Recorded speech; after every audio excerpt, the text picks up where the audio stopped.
जरा दूसरे संतोष जी क्या कहना चाहेंगे? हाँ सर, मैं ये पूछना चाहता हूँ कि अगर आप 200 साल पहले का हिंदुस्तान देखें या 400 साल पहले का इंग्लैंड देखें, तो वहाँ पे भी रिलीजन डॉगमा इतना ही था जितना अभी मुस्लिम देश में है। तो क्या आपको लगता है कि ये the development of economy and इसका स्टडी लिबरलिज्म रिलीजन, इसकी इसमें कुछ स्टडी रिलेशन है?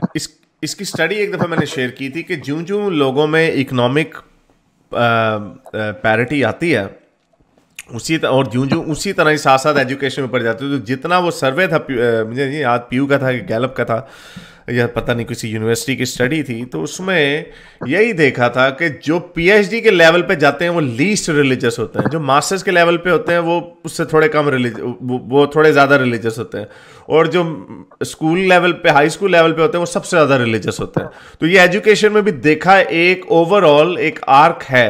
और उसी तरह जो आपकी पर्सनल वेल्थ है, आपकी इकोनॉमिक पैरिटी, उसमें भी यही देखा कि जो जितना अमीर होता जाता वो उतना मजहब से दूर होता जाता।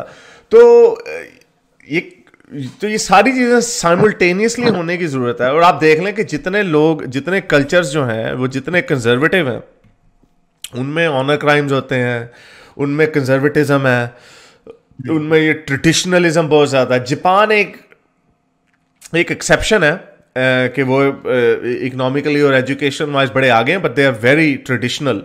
लेकिन बाकी के जितने आप कल्चर्स देखते हैं, जूं जूं पैसा आता है, तालीम आती है, वो ट्रेडिशन से दूर जाते हैं। इसीलिए ट्रेडिशन को प्रिजर्व करना एक वर्च्यू है, जो कि एक बड़ी अजीब सी ऑब्सेशन है इंडिया में, कि हमने जी बस ये हर कोई उठ के भारत का नारा लगा लेता है, 3000 ईयर्स सिविलाइजेशन, 5000, पता नहीं कितनी हर रिव्यू हिंदुस्तान होती में रहती मुझे है। लगता है कि रिलीजन और कल्चर में थोड़ा डिफरेंशिएट करते हैं लोग।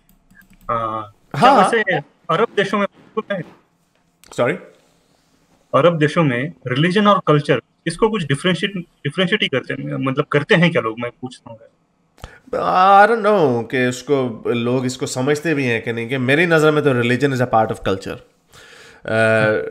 जो जिस तरह कल्चर इवॉल्व करता है उसी तरह रिलीजन भी इवॉल्व करके ही उधर आता है, और रिलीजन इटसेल्फ कीप्स इवॉल्विंग। अब सऊदी अरब में क्या हो रहा है, मोहम्मद बिन सलमान ने पता नहीं पिछले दिनों को स्टेटमेंट दी थी कि वो सारी हदीसों को भी नहीं मानता, और वो बड़े, और he is very young, he is my age, so which means कि ही अगर वो बन जाता है, किंग बन जाता है और उनकी किंगशिप कायम रहती है मोनार्की, तो he might be around for another 35 years और 30 एटलीस्ट 30 ईयर्स। तो उसमें 30 ईयर्स में वो कितनी चेंजेस लाएगा, this will be beyond recognition.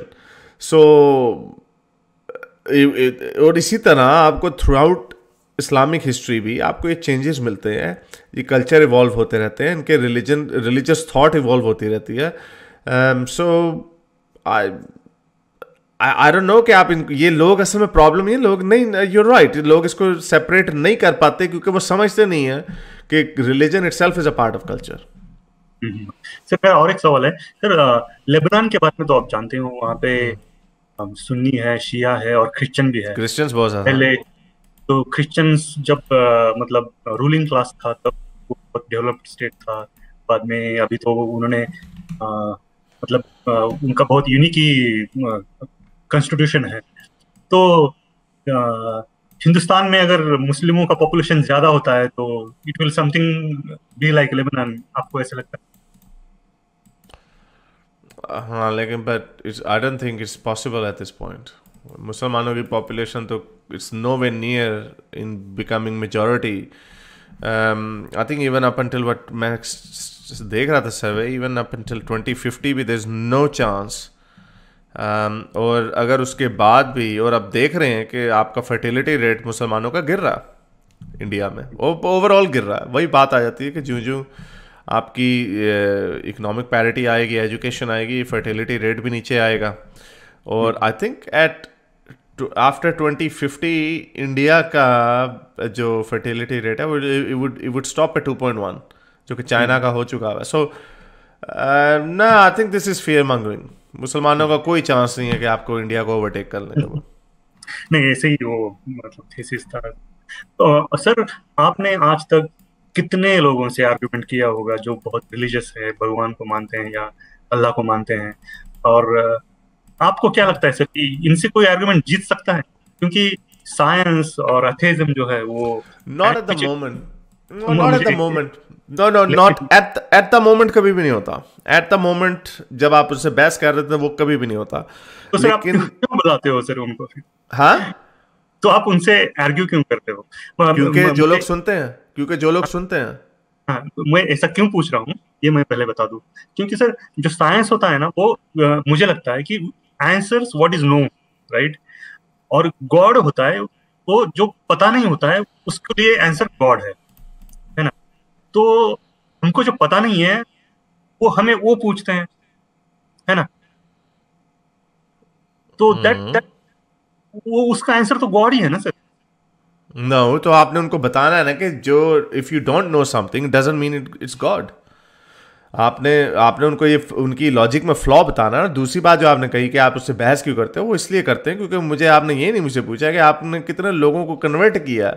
मुझे ओवर थाउजेंड्स ऑफ मैसेजेस आ चुके हैं यहाँ, जहाँ पे लोगों ने मुझे कहा है कि, बल्कि भी एक कॉल में लड़की आई थी जो कह के गई थी कि उसने 2 महीने पहले 3 महीने पहले वीडियो देखी। तो जो जिससे मैं बहस कर रहा होता, I am not interested in converting ma'am, I am interested in ये जो हजारों लोग बाद में देखते हैं उनमें से कितने लोगों के जहन में घंटियां बज रही होंगी। क्योंकि जरूरी आपने एक धक्का देना होता है हल्का सा, या किसी को धक्का अगर से लगाया होता है तो आपने उसको आगे से उंगली पकड़ानी होती है कि यू नॉट अलोन, आप पागल नहीं हो, आप अकेले नहीं हो जिसके जहन में सवालात आ रहे हैं। आपके जैसे और भी लोग हैं, बड़े बड़े हैंडसम लोग हैं जो ऐसी बातें सोच रहे हैं। सो यू हैव टू, आपने उनको ये बताना होता है। तो ये एक डिस्कोर्स, इसी को डिस्कोर्स कहते हैं कि आप इस डिस्कोर्स का हिस्सा बनते हैं, आप बातें करते हैं, and let's just see what people do. I will just go to sleep now, और you know everything life will go on. तो चले सर एक लास्ट मेरा टॉपिक मतलब क्वेश्चन नहीं है सर। येल यूनिवर्सिटी का डेथ नाम का एक कोर्स है सर, DEATH, डेथ। ये येल यूनिवर्सिटी शेली केगन नाम का प्रोफेसर है ये। ओके ये बहुत ही अच्छा कोर्स है sir, may be 25 hours of course है। तो ओके इसमें सर ये बोलते हैं कि सर गॉड है तो गॉड कैसे होगा, नहीं का? अभी अल्लाह है सपोज, तो वो अल्लाह कैसे होगा? वो अल्लाह 1400 साल अलाइव रह सकता है क्या? अगर उसका बॉडी फॉर्म है तो वो 1400 साल रहने के लिए उसका बोन स्ट्रक्चर क्या होगा, उसका मेमोरी कैसे होगा? तो ये बहुत मतलब जो तो लेकिन भगवान अब वो मुसलमान तो उसको छोड़ देंगे ना। आई डोंट नो कि क्या है ये कॉन्सेप्ट, लेकिन मुसलमान तो कह देंगे ना God is formless, he is eternal. हाँ, तो फिर सर ऐसे गॉड को मानना, ऐसे गॉड की पूजा करना, ऐसे गॉड को बोलते हैं वो मस्जिद में जाके क्या करते हैं, तो नमाज नहीं, तो पढ़ना, इसका यूज क्या है? इसका यूज ये है ना कि एक इटर्नल गॉड है, वो उसको वर्शिप करते हैं। वो उन्हें लगता है कि एक खुदा है जिसने यूनिवर्स को बनाया है, और वो उनसे डिमांड करता है कि वो उनको प्रे करे, उनके लिए बड़ी बड़ी अच्छी अच्छी गाने गाए basically. So that's the concept. So चले, thank you. Okay okay okay. मेरे इस नेक काम को जारी रखने के लिए मुझे पेपैल या पेट्रियन पे जरूर सपोर्ट कीजिए, ताकि मैं अपना पैगाम ज्यादा से ज्यादा लोगों तक पहुंचा सकूं।